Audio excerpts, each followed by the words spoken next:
이번 강의는 그 양과 염소의 비유에 대해서 강의를 하겠습니다. 마태복음 25장 보면은 본문은 다 읽지를 않고요. 이 본문을 통해서 우리가 이제 인간의 상식을 뛰어넘는 주님의 평가를 알 수가 있습니다. 우리 인간의 상식과 가치를 뛰어넘는 그 주님의 평가. 본문은 종말에 있을 양과 염소의 분리에 대해서 이제 말씀하고 있죠. 마태복음 25장. 양과 염소를 방목할 때는 같이 섞어 놓는다고 합니다. 왜냐하면은 그 양은 한 곳에만 있으려고 한대요. 어디 가지 않고 그 자리에 있어서 계속 풀만 뜯어 먹으려고 한대요. 반면 염소는 이리저리 옮겨 다니면서 풀을 뜯어 먹는다 그러더라고요. 그래서 양과 염소를 함께 이렇게 섞어 놓아야지, 섞어 놓지 않으면 안 된대요. 그리고 이제 밤에는 이제 우리에 다시 넣어야 되잖아요. 그럴 때는 이제 다시 목자가 양은 양대로, 염소는 염소대로 이제 분리하여 우리에 넣습니다. 그 이유는 양은 추위에 잘 견디고 염소는 추위에 약하기 때문에 염소는 좀 더 따뜻한 우리에 넣게 되는 것이라고 하더라고요. 본문의 양과 염소의 분리는 좀 상식적인 건 아니에요. 또 우리가 보통 알고 있는 신앙의 관점과도 많이 틀려요. 왜냐하면 이신칭의 구원론에 있어서 왜 이렇게 갑자기 이 사람이 영접했다고, 좀 착한 일, 좋은 일 했다고, 우편에 앉고, 그렇지 않다고 해서 갑자기 왼쪽으로 가라 그러고, 너는 멸망받는다. 너는 이제 끝이다. 라고 말을 하니까, 이해가 잘 안 되는 거예요. 사람들이. 보통 그러죠. 마태복음 25장의 말씀이 무슨 의미인가? 이게 좀 행위 구원을 말하는가? 이게 좀 이신칭에 이게 계속 이렇게 교육받은 사람은 행위 구원 같기도 한데, 이상한데, 이게 이신칭이와 잘 안 맞는데, 뭘 말하는 것일까? 이게 잘 이해가 잘 안 가요. 오늘 이제 그 부분을 이제 집중적으로 한번 살펴보려고 해요. 보통 이제 상식적으로는 이제 성도들이 생각하기에 양은 교회 열심히 나가서 집금 맡아서 봉사하고, 헌금 잘하고, 기도 열심히 하고, 전도 열심히 하고, 또 선교도 열심히 해야 되잖아요. 우리나라 사람들 또 열정이 있는 분들은 또 선교 열심히 하려고 노력 많이 하잖아요. 선교 헌금도 많이 보내고, 선교지에도 왔다 갔다 하시면서. 이렇게 하나님을 위해 헌신적으로 일했기 때문에 나는 당연히 양이야 라고 생각할 수가 있어요. 그렇죠? 나만큼 열심히 일한 사람이 어디 있어? 그것이 이제 보통 인간의 기준이죠. 상식적인 기준. 그런데 오늘 본문에는 약간 달라요. 이 양이 되는 조건이 우리가 보통 이 상식적으로 생각하는 기준과 약간 좀 다르다는 것을 우리가 좀 알 수 있어요. 그럼 우리가 또 혼돈이 오는 거예요. 아니, 그럼 도대체 어떻게 하라는 거야? 우리 어떻게 하라는 거야? 도대체 혼란이 온다고요. 아니, 내 딴에는 하나님을 위해 열심히 일한다고 생각했잖아요. 근데 종말에 가서 주님이 나를 염소로 평가한다면 얼마나 억울하겠습니까? 너무나 분통하겠죠. 그래서 염소로 평가받는 사람은 억울해하는 거예요. 아니, 우리가 언제 마태복음 25장 44절 우리가 어느 때에 주의 줄이신 것이나 목마르신 것이나 나그네 된 것이나 벗으신 것이나 병드신 것이나 옥에 갇힌 것을 보고 공양치 아니하더이까? 억울해서 그런 거지. 억울해서 하소연하잖아요. 언제 우리가 그렇게 안 했습니까? 우리가 열심히 정말 주님을 위해 봉사 열심히 교회에서 열심히 충성했는데, 아니 이제 와서 줄이신 거, 목마른 거, 나그네 된 거, 병든 거, 그거를 안 했다고, 왜 안 했다고 그렇게 평가하십니까? 억울한 거예요. 항변하잖아요. 이 사람들이, 염소가. 그러면 이 양과 염소의 비유의 종말론적 배경을 한번 우리가 알아야 돼요. 본문에 나오는 마태복음 25장 35절. 내가 줄일 때에 너희가 먹을 것을 주었고 목마를 때에 마시게 하였고 나그네 되었을 때에 영접하였고 벗었을 때에 옷을 입혔고 병들었을 때에 돌아보았고 옥에 갇혔을 때에 와서 보았느니라. 이런 말은 보면은 단순히 구제하고 뭐 도와주고 착한 일을 많이 해라 라는 의미로 볼 수도 있어요. 행위구원으로 보는 관점에 의하면은. 그렇죠. 뭐 돌봐주고 목마를 때 뭐 마시게 해주고 뭐 영접하고 뭐 이렇게 좀 도와주고 구제하고 뭐 그런 걸 통해서 어떻게 구원을 받지? 이거 이상한데라고 보통 많이 생각할 수 있겠어요. 그래서 이게 오늘날의 그 이신칭의 교리에 익숙한 현대 교인들에게는 양과 염소의 분리가 이해가 잘 안 돼요. 예, 명확한 이해가 안 된다고. 왜 그러지? 도대체 뭐가 문제야? 잘 모르겠는데 이제 이렇게 혼돈이 온단 말이에요.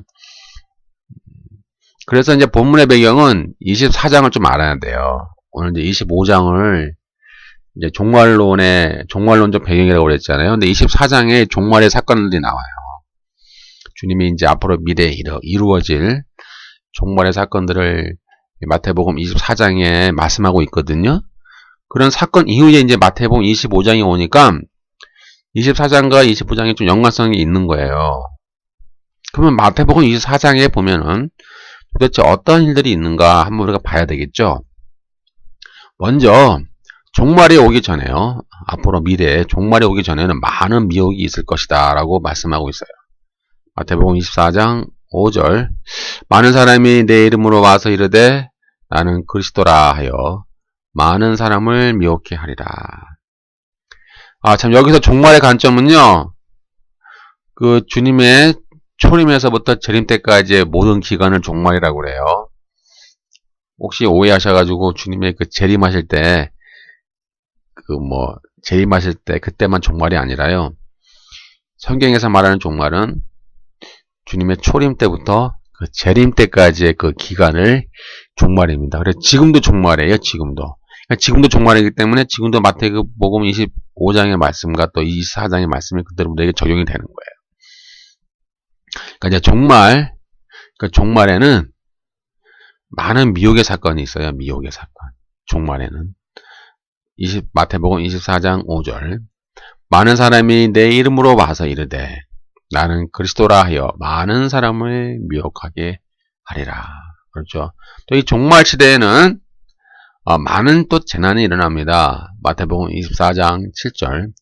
민족이 민족을, 나라가 나라를 대적하여 일어나겠고 처처에 기근과 지진이 있으리니 이렇게 기록되어 있죠.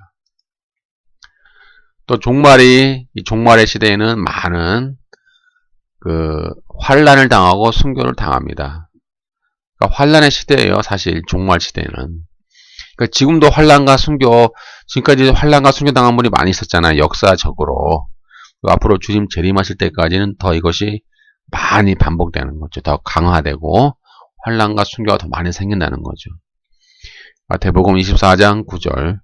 그때의 사람들이 너희를 환란에 넘겨 주겠으며 너희를 죽이리니 너희가 내 이름을 위하여 모든 민족에게 미움을 받으리라.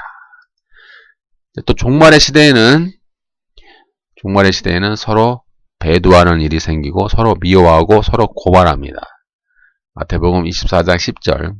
그때에 많은 사람이 시험에 빠져 서로 잡아주고 서로 미워하겠으며. 그리고 이제 종말의 시대에는 복음이 전 세계적으로 증거가 되죠. 마태복음 24장 14절. 이 천국 복음이 모든 민족에게 증거되기 위하여 온 세상에 전파되리니 그제야 끝이 오리라. 그러면 이제 본문에 보면 주님의 내 형제는 과연 누구를 지칭하는가 한번 봐야 되겠죠.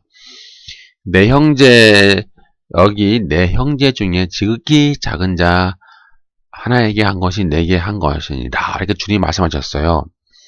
그럼 내 형제가 도대체 누굴까? 내 형제가 뭐길래 이렇게 주님이 그렇게 강조하시는가를 우리가 한번 알아야 되겠어요. 그러면 내 형제는 누굴까요? 내 형제는 누구라 생각하세요? 피를 나눈 형제일까요?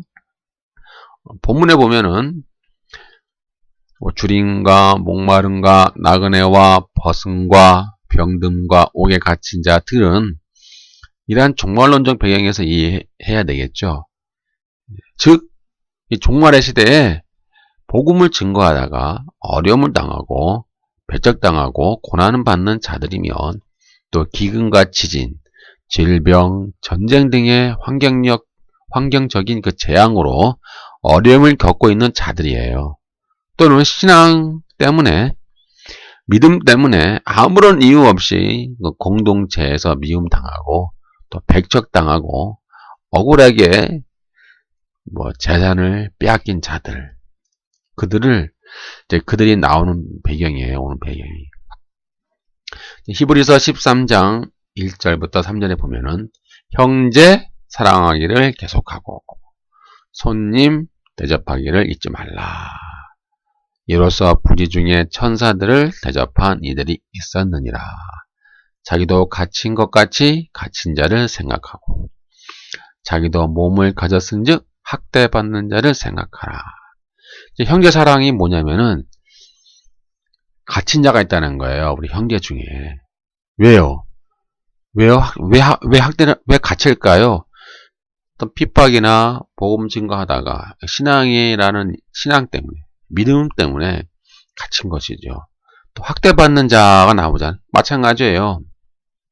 믿음 때문에 고난당하고, 믿음 때문에 배척당하고, 또 핍박당하고, 또 수많은 어려움을 당하고 있는 그런 자들을 히브리서에서는 형제 사랑하기를 계속하라 라고 강조하는 거예요. 이제 이러한 형제들이 있다 이 말이에요. 교회 안에 이런 어려움을 겪고 있는 형제들이 있으니 이들을 너희가 외면하지 말고 모른 척하지 말고 도와주라는 거예요. 그래서 히브리서에서 말하는 갇힌 자와 학대받는 자는 신앙으로 말미암아 오는 어려움을 당하는 믿음의 형제들이에요. 믿음의 형제들이고 또 우리의 이웃들이에요. 믿음의 형제들일 수도 있고 또 우리의 이웃들일 수도 있죠. 그리고 항상 대접하고 돌봐주어야 될 주님의 제자들이죠. 그리고 이 임금은 이제 사실 주님을 비유하는 거잖아요.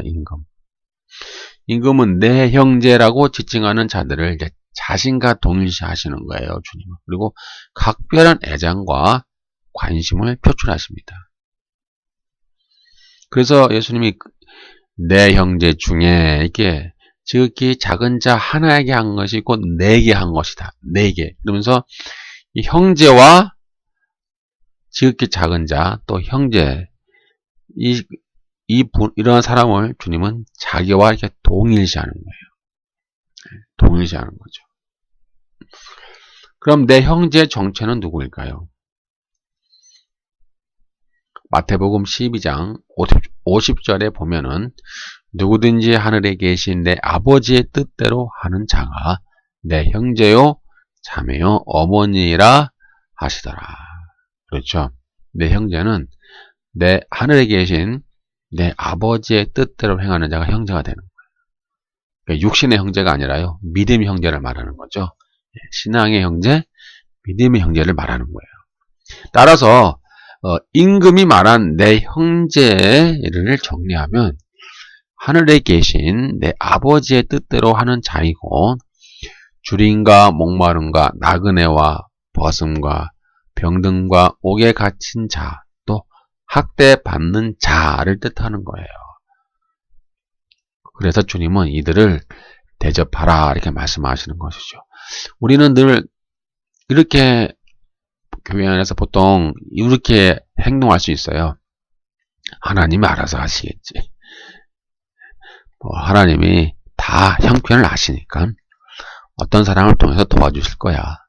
나는 관계없어. 나는 나에겐 해당이 안 될 거야. 보통 이렇게 생각할 수가 있어요. 사실. 그렇잖아요. 하나님이 다 아시니까. 하나님이 아시겠지. 그런 관점으로 많이 봐요. 사실 우리들은. 또 하나의 관점은 이거예요. 어떤 어려움이 당한 우리 어떤 교회의 형제 자매가 있으면 기도 열심히 해. 기도 많이 해야 돼. 그럼 하나님이 다 응답해 주시고 하나님이 다 역사하시고 다 기적을 베풀어 주셔. 기도 많이 해. 열심히 막 부르짖어야 돼. 목 놓아서 막 끝까지 막 죽을 각오를 하고 막 부르짖어 막 그런단 말이에요. 우리는. 그리고서는 자기가 도와주진 않아요. 자기에 있는 거요. 좀 형편대로 할 수 있는 것만큼은 좀 이렇게 도와주면 참 좋잖아요. 예? 근데 그렇게 안 하고 말로만 해요. 항상 열심히 믿어야 돼. 열심히 해봐. 가는 거야. 믿기만 하면 다 이루어져. 믿음을 가져. 큰 믿음을 가져야 돼. 큰 믿음. 큰 믿음이야. 기도 많이 해. 하나님이 다 응답해 주셔. 걱정하지 마. 걱정하지 마. 그렇게 한다는 거예요. 보통 우리들이 교회에서 하는 모습이 그렇지 않나요? 그러고서는 내 수중에 있는 뭐 1,000원이든 뭐 2,000원이든 그런 거라도 내가 형편에 맞게 도와줄 수 있으면 도와줄 수 있고 하면 되는데 안 하거든요. 잘 안 해요. 하나님이 알아서 하시겠지. 하나님이 다른 사람 손을 통해서 도와주시겠지. 나하고는 관계가 없어. 이게 보통 우리들의 신앙의 모습이 아닐까요? 어떻게 생각하세요? 응? 보통 교회 안에서 그렇게 하지 않나요? 근데 주님은 그렇게 하지 말라는 거예요. 주님은 내 형제 중에 지극히 작은 자 그에게 정말 그 정성을 다해서 대접을 하고 도와주고 영접하라는 거예요. 주님은. 그러면 그것이 곧 내게 한 것이다 라고 양과 염소의 비유에서 지금 강조하시는 거예요. 종말의 시대니까. 종말의 시대에 어떻게 하나님의 자녀들이 살아가야 될 것인가를 지금 말씀하고 계시는 거예요. 그럼 양이란 누구실까요? 양. 양과 염소의 비유에서 양이란 주님의 형제의 고난에 동참하는 자가 됩니다. 오늘 본문에 나오는 주림과 목마름과 나그네와 버슴과 병든과 옥에 갇힌 자들을 돌아보고 영접하는 것은 단순히 어떤 착한 일 구제 정도의 의미가 아니에요. 여기 어떤 영적인 의미가 있어요. 그것은 그들이 당하는 고통에 동참하는 거예요. 동참. 예. 단순히 뭐 착한 일 한다? 뭐 착한 일 하면 뭐 상 많이 받는 거 아니야? 그런 정도가 아니에요. 오늘 본문에 보면 상 받는 게 아니잖아요. 염소는 상을 못 받는 게 아니잖아요. 멸망당하는 거죠. 이게 참 무서운 거예요. 양은 뭐예요? 상을 받았나요? 상이 아니라 그는 구원을 얻은 거죠. 영원한 생명을 얻은 거예요. 상을 받느냐 안 받느냐 차이가 아니에요. 오늘 본문은.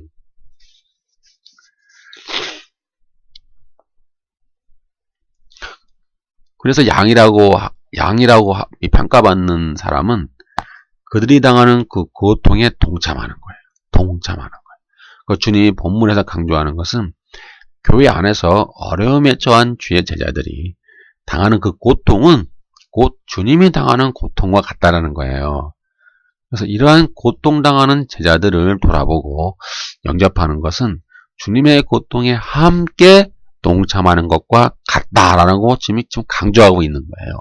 만약에 어려움에 처한 제자들을 돌아보고 대접하였을 때에 나에게 또 그로 인한 시련과 손해와 어려움이 올 수도 있어요.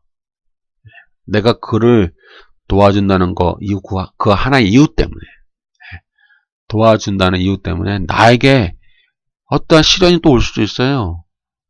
반대급부가 올 수 있다 이 말이에요. 손해도 올 수 있고 어려움이 또 나한테 올 수 있어요. 그럼 이것은 내가 주님을 위해 당하는 고통이 되는 거예요. 아무런 이유 없이 내가 좀 좋은 일을 하고 있는데 괜히 또 오해를 받을 수도 있잖아요. 다른 사람들에게 오해받을 수도 있고 또 안 좋은 소리 들을 수도 있고 또 여러 환경을 통해서 예상하지 못한 시련과 손해를 받을 수도 있단 말이에요. 특히 내가 많은 손해를 얻을 수도 있어요. 손해와 피해를 얻을 수가 있잖아요. 근데 그것도 감당한다면 그것은 결국 주님을 위해 당하는 고통이 되는 거예요.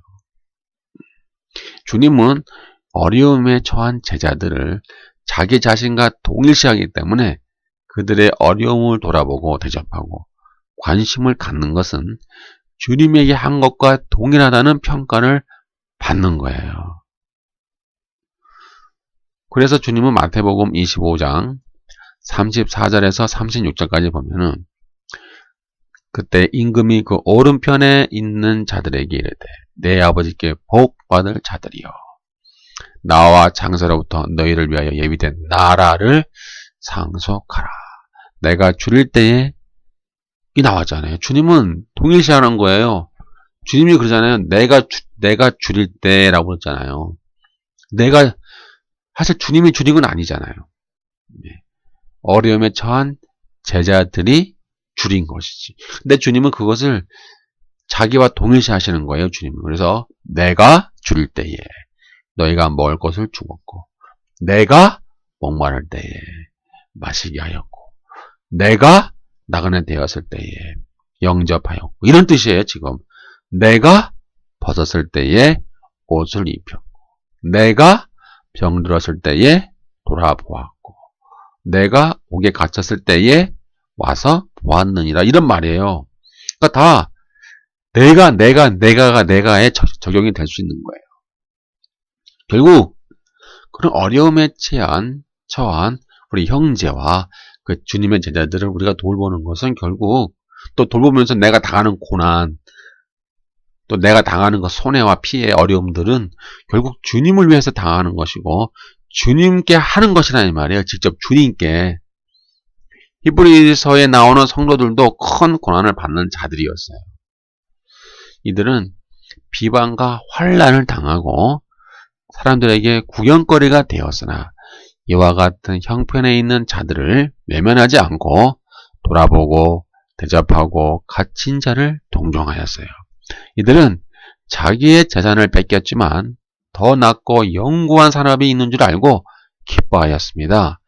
히브리서 10장 32절에서 34절 전날에 너희가 빚을 받은 후에 고난의 큰 싸움에 참은 것을 생각하라. 혹 비방과 환난으로서 사람에게 구경거리가 되고 혹 이런 형편에 있는 자들로 사귀는 자 되었으니 그자 나오잖아요.